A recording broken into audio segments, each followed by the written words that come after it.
দর্শক, এবারে ইফতার বাজারের খবরাখবর জানাবো। রাজধানীর হাতিলপুর এলাকা থেকে যুক্ত হচ্ছেন সহকর্মী শাকিল হাসান। শাকিল, ইফতারের বেচাকেনা কেমন দেখছেন, কি ধরনের আইটেম থাকছে এবং সেখানে ভিড় কেমন দেখছেন, সবকিছু জানাবেন।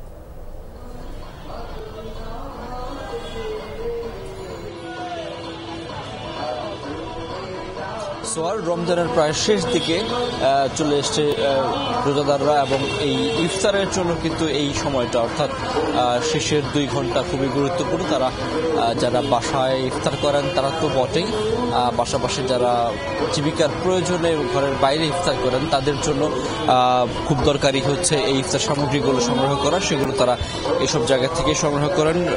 বিশেষ করে সড়কে যারা রয়েছেন তারা রাস্তার পাশে ফুটপাথে নানা ধরনের পণ্য রয়েছে, ইফতারের আইটেমগুলো রয়েছে, তারা সেগুলো সংগ্রহ করছেন। পাশাপাশি এখানে ভারী খাবারের ব্যবস্থাও রয়েছে।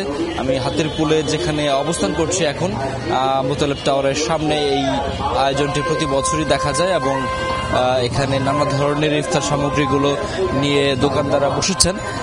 এই ইফতার সামগ্রীগুলো সংগ্রহ করার জন্য অনেকে এসছেন, যারা বাড়ি ফিরছেন বা অফিস শেষ করে যারা ঘরে ফিরছেন তারাও, পাশাপাশি যারা বিভিন্ন ব্যবসা প্রতিষ্ঠানে রয়েছেন তারাও এখান থেকে ইফতার সামগ্রী সংগ্রহ করছেন।